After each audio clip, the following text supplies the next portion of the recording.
आप सभी लोगों को मेरा नमस्कार। मेरा नाम ज्ञानेश्वर चौबे है। मैं काशी हिंदू विश्वविद्यालय BHU में जंतु विज्ञान विभाग में प्रोफेसर हूँ। बच्चों को पढ़ाने के साथ मैं रिसर्च भी करता हूँ और इस रिसर्च में हमारे बहुत सारे छात्र, बहुत सारे कोलैबोरेटर, जगह जगह से, भारत के भी विभिन्न हिस्सों से बहुत सारे कोलैबोरेटर्स की मदद मिलती है। इसके अलावा विदेशों में भी जो लोग रिसर्च करते हैं उनके साथ भी हम लोग कोलैबोरेट करके काम करते हैं। आज मैं आपसे कोरोना महामारी के बारे में बात करने आया हूँ। इसके एक साल में हम लोगों ने बहुत कुछ सीखा, बहुत कुछ इसके बारे में पता चला जिसके बारे में हम लोग कुछ भी नहीं जानते थे, और आज इस महामारी के बारे में हम लोग बहुत सारी चीज़ें जानते हैं और जान चुके हैं। पर अभी भी बहुत सारे ऐसे सवाल हैं जिनका हमारे पास कोई जवाब नहीं है, पर धीरे धीरे हम सीख रहे हैं इसके बारे में। अब एक साल पहले जो हमारी स्थिति थी, हमारे पास कुछ भी नहीं था एक तरीके से इस महामारी से लड़ने के लिए, और आज इस महामारी से लड़ने के लिए हमारे पास सबसे बड़ा शस्त्र है वैक्सीन। वैक्सीन एक ब्रह्मास्त्र की तरह है, और लेकिन इसको देश का दुर्भाग्य या हमारा दुर्भाग्य कहा जाएगा कि इसके बारे में बहुत सारी भ्रांतियाँ फैली हुई हैं। लोग फैला रहे हैं गलत चीज़ें इधर उधर कि वैक्सीन हमको नपुंसक बना देती है, ये वैक्सीन हमको हार्ट अटैक करती है, इस वैक्सीन से जो है वो लगने के बाद भी हमको इन्फेक्शन हो रहा है, इस वैक्सीन लगने के बाद हमारी इम्यूनिटी कम हो जाती है, तो इन्फेक्शन तो पक्का पक्का होना है शुरू में। तो इन सारी भ्रांतियों को दूर करने के लिए ही मैं आज आपके सम्मुख हूँ, और मैं ये बता देना चाहता हूँ कि अभी तक हम लोगों ने भी बहुत सारे रिसर्च किए हैं और लोगों ने भी रिसर्च किए हैं, और एक चीज़ बहुत खुलकर सामने आई है कि अगर हम पहले से इन्फेक्टेड हैं और हमको वैक्सीन की पहली डोज लग रही है तो 10 से 12 दिनों के अंदर ही हमारे अंदर एंटीबॉडी बन जा रही है। लेकिन अगर एंटीबॉडी का मतलब कि इम्यूनिटी डेवलप हो जा रही है उस वायरस से लड़ने के लिए। लेकिन अगर हमको कभी कोरोना हुआ नहीं है और हमको ये वैक्सीन लग रही है, तो वैक्सीन लगने के बाद कम से कम 3 से 4 हफ्ते लग रहे हैं इम्यूनिटी डेवलप होने में, मतलब एंटीबॉडी डेवलप होने में। तो हो क्या रहा है इसमें, जैसे ही हमको वैक्सीन लग रही है हम एकदम खुश हो जा रहे हैं कि वाह, अब तो हमारे पास सबसे बड़ा शस्त्र आ गया, हमको वैक्सीन लग गई, अब तो हमको कोरोना हो ही नहीं सकता। और यही हम गलती कर रहे हैं।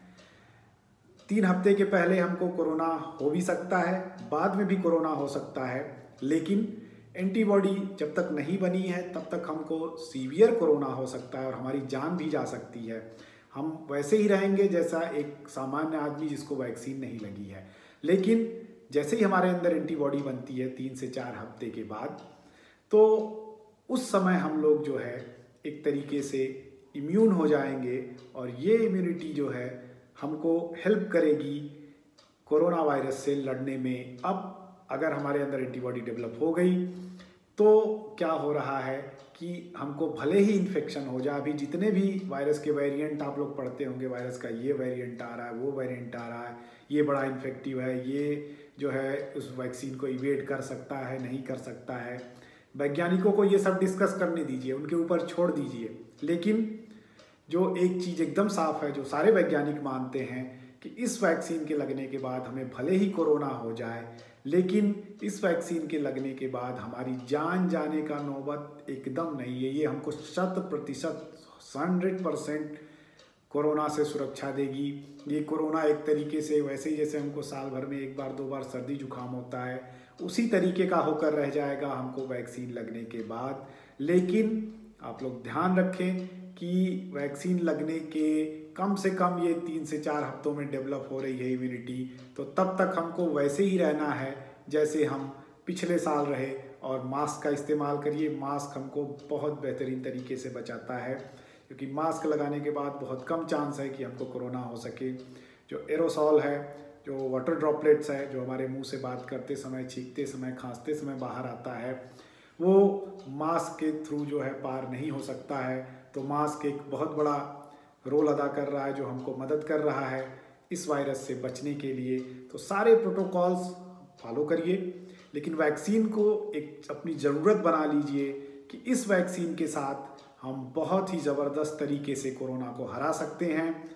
भारत में आपकी जान हो, हमारी जान हो, प्रधानमंत्री जी की जान हो, या किसी की भी जान हो, सबकी जान जरूरी है, क्योंकि हर एक व्यक्ति भारत के लिए उतना ही महत्वपूर्ण है जितना कोई भी बहुत ही महत्वपूर्ण व्यक्ति भारत के लिए ज़रूरी है। तो आपकी भी जान हमारे लिए वही ज़रूरी है, क्योंकि आप देश को कंट्रीब्यूट करेंगे और देश के डेवलपमेंट में सहयोग करेंगे, और क्या पता कि आप कल के प्रधानमंत्री हों। तो इसलिए आप जो है अपनी जान, अपने जो नज़दीकी लोग हैं उनकी जान बचाएं, उनको कोरोना की वैक्सीन लगवाएं। वैक्सीन एकदम सेफ़ है। अब अगर हम आंकड़ों की बात करें तो अमेरिका से डेटा आ रहा है कि वहाँ जैसे ही पहली डोज लगने के बाद वहाँ बहुत धड़ाम से जो है इन्फेक्शन गिरा है। इंग्लैंड में भी वही हाल है, यूके मतलब पूरा यूके की बात करें तो यही हाल है, स्कॉटलैंड, इंग्लैंड और वेल्स की बात करें तो हर जगह वही हाल है। और तो और इसका प्रत्यक्ष उदाहरण इजराइल है, छोटा सा देश था, वहाँ बहुत तेज़ी के साथ उन लोगों ने ज़्यादातर लोगों को वैक्सीन लगा दिया और आज वहाँ एक तरीके से हर्ड इम्यूनिटी डेवलप हो गई और वहाँ 100 से 50 केसेस या 200 केसेस पर डे आ रहे हैं, जबकि एक समय वहाँ 20,000 के ऊपर केसेस पर डे आ रहे थे इतने छोटे से देश में। तो ये मान के चलिए कि इस वैक्सीन से बड़ा हथियार हमारे पास कुछ नहीं है। अपने लोगों को, अपने नज़दीकी लोगों को, जितने भी आपके मित्र हैं, भाई हैं, बंधु हैं, सबको प्रेरित करिए वैक्सीन लगवाने के लिए। और अगर हम पूरे विश्व की बात करें, अमेरिका की बात करें, अमेरिका में जो है 7.5 करोड़ लोगों के ऊपर यह अध्ययन किया गया कि 7.5 करोड़ में से खाली 5800 लोगों को इन्फेक्शन हुआ वैक्सीन लगने के बाद, और वो भी इन्फेक्शन मामूली था।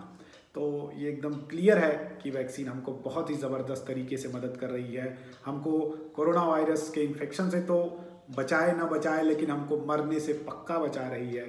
तो जान अगर बची रहेगी तो हम देश के काम आएंगे, अपने भाई बहन कुटुंब के काम आएंगे। तो इसलिए अपनी जान बचाएं, वैक्सीन लगवाएं।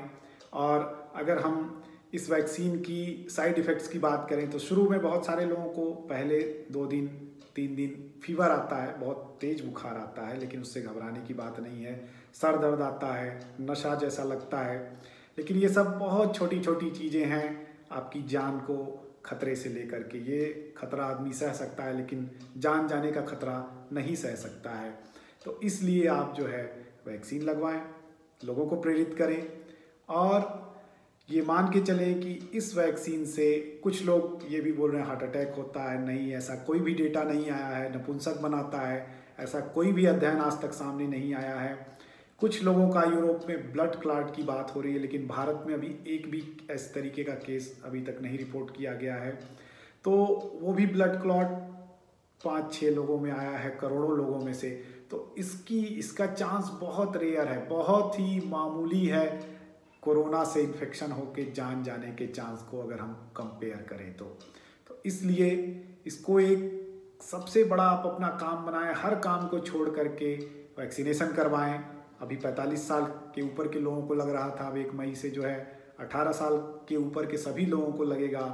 तो इसको एक अपने अंदर सबसे पहला काम, अपनी जो आपकी टू डू लिस्ट है उसमें सबसे पहले इसको टिक करिए, सबसे पहले इसको कंप्लीट करिए। उसके बाद आपको जो करना हो वो करिए, लेकिन इसको लगने के बाद भी आपको कुछ समय तक बहुत ही सतर्क रहना है। उसके बाद भी सतर्क रहना है, लेकिन कुछ समय तक तो बहुत ही ज़्यादा सतर्क रहना है, क्योंकि हम वैसे ही रहेंगे शुरू में वैक्सीन लगने के बाद जैसे कोई नॉन वैक्सीनेटेड पर्सन है। तो कृपया ये मेरा आप सभी से अनुरोध है कि कृपया आप आगे बढ़ें, इसको एक अपने जीवन की दिनचर्या बनाएं, और हाथ जोड़ के मेरी प्रार्थना है कि अपने और अपने लोगों को वैक्सीन लगवाएं, वैक्सीन के लिए प्रेरित करें। इसका बहुत ही मामूली साइड इफ़ेक्ट है, और जान जाने से ज़्यादा आपकी जान हमारे लिए बहुत कीमती है, देश के लिए कीमती है। तो आगे बढ़ें और वैक्सीन को एक इतना बड़ा उत्सव बना दे कि पूरा विश्व जो है चमत्कृत हो जाए, पूरा विश्व जो है देखे कि हाँ, भारत के युवा किस तरीके से देश को आगे ले जा सकते हैं। तो ये युवाओं के लिए आह्वान है, आप आगे बढ़ें, देश को लीड करें, क्योंकि आज का युवा ही जो है आगे का लीडर बनेगा। धन्यवाद, नमस्कार।